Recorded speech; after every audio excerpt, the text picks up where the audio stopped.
Punjabi radio USA ਪੇਸ਼ ਕਰਦਾ ਹੈ ਅੱਜ ਦਾ ਦਿਨ ਸਿੱਖ ਇਤਿਹਾਸ ਵਿੱਚ।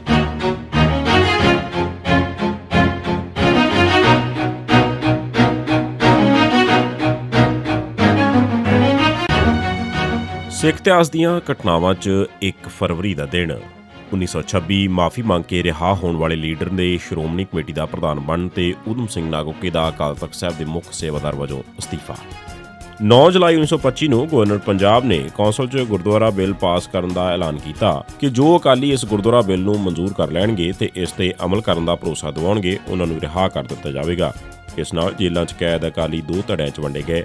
ਸ਼ਰਤਾਂ ਮੰਨਣ ਵਾਲਿਆਂ ਦੇ ਮੁਖੀ ਗਿਆਨੀ ਸ਼ੇਰ ਸਿੰਘ ਤੇ ਸਰਦਾਰ ਮਹਿਤਾਬ ਸਿੰਘ ਸਨ ਤੇ ਸ਼ਰਤਾਂ ਨਾ ਮੰਨਣ ਵਾਲਿਆਂ ਦੇ ਮੁਖੀ ਖੜਕ ਸਿੰਘ ਤੇ ਮਾਸਟਰ ਤਾਰਾ ਸਿੰਘ ਸਨ। 25 ਜਨਵਰੀ 1926 ਨੂੰ ਬਾਬਾ ਹਰਕਿਸ਼ਨ ਸਿੰਘ ਦੇ ਨਾਲ ਹੋਰ 19 ਆਗੂਆਂ ਨੇ ਰਿਹਾਈ ਲੈ ਲਈ। ਇਹਨਾਂ ਦੀਆਂ ਰਿਹਾਈਆਂ ਦੀ ਬਹੁਤੇ ਸਿੱਖਾਂ ਨੇ ਨਿੰਦਾ ਕੀਤੀ। ਬੱਬਰ ਸ਼ੇਰ ਨੇ ਤਾਂ ਉਹਨਾਂ ਨੂੰ ਲਿੱਦ ਘਰ ਆਏ ਵੀ ਕਿਹਾ, ਪਰ 15 ਅਕਾਲੀ ਆਗੂਆਂ ਨੇ ਸ਼ਰਤਾਂ ਮੰਨਣ ਤੋਂ ਇਨਕਾਰ ਕਰ ਦਿੱਤਾ। ਇਹ ਸਾਰੇ 7 ਮਹੀਨੇ ਮਗਰੋਂ 27 ਸਤੰਬਰ 1926 ਨੂੰ ਰਿਹਾ ਕੀਤੇ ਗਏ। ਸ਼ਰਤਾਂ ਮੰਨ ਕੇ ਰਿਹਾ ਹੋ ਕੇ ਆਏ ਅਕਾਲੀਆਂ ਨੇ ਜੇਲ੍ਹ ਤੋਂ ਬਾਹਰ ਆ ਕੇ 30 ਜਨਵਰੀ 1926 ਦੇ ਦਿਨ ਸ਼੍ਰੋਮਣੀ ਕਮੇਟੀ ਦੀ ਚੋਣ ਕੀਤੀ।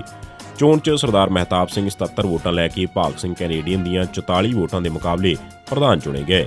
ਇਸ ਚੋਣ ਵਾਲੀ ਮੀਟਿੰਗ 'ਚ ਅਮਰ ਸਿੰਘ ਝਬਾਲ, ਜਸਵੰਤ ਸਿੰਘ ਝਬਾਲ ਤੇ ਮੰਗਲ ਸਿੰਘ ਆਦਿਕ ਵਾਕਆਊਟ ਕਰ ਗਏ ਤੇ ਬਾਹਰ ਆ ਕੇ ਸ਼੍ਰੋਮਣੀ ਕਮੇਟੀ ਅੰਦਰ ਇੱਕ ਅਕਾਲੀ ਪਾਰਟੀ ਬਣਾ ਲਈ।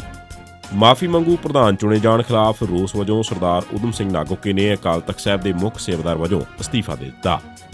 1 ਫਰਵਰੀ 1990 ਦੇ ਦਿਨ ਪੰਜਾਬ ਪੁਲਿਸ ਨੇ ਪਰਵਿੰਦਰ ਸਿੰਘ ਪੁੱਤਰ ਮਹਿੰਦਰ ਸਿੰਘ ਵਾਸੀ ਕਾਲਗੜ੍ਹ ਟਪਈ ਤੇ ਦੀਦਾਰ ਸਿੰਘ ਪੁੱਤਰ ਵੀਰ ਸਿੰਘ ਵਾਸੀ ਕੋਕੜਾਵਾਲਾ ਨੂੰ ਨਕਲੀ ਮੁਕਾਬਲੇ ਸ਼ਹੀਦ ਕੀਤਾ।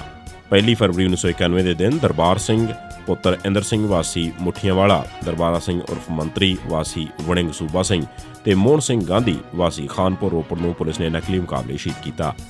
ਇਹ ਸੀ ਸਿੱਖ ਇਤਿਹਾਸ ਦੀਆਂ ਘਟਨਾਵਾਂ 'ਚ 1 ਫਰਵਰੀ ਦਾ ਦਿਨ। ਸਿੱਖ ਇਤਿਹਾਸ ਨਾਲ ਸੰਬੰਧਿਤ ਇਹ ਘਟਨਾਵਾਂ ਡਾਕਟਰ ਹਰਜਿੰਦਰ ਸਿੰਘ ਦਲਗੀਰ ਦੀ ਕਿਤਾਬ ਸਿੱਖ ਤਵਾਰੀਖ 'ਚੋਂ ਧੰਨਵਾਦ ਸਹਿਤ ਲਈਆਂ ਗਈਆਂ ਨੇ। ਸੁਣਦੇ ਰਹੋ ਪੰਜਾਬੀ ਰੇਡੀਓ USA।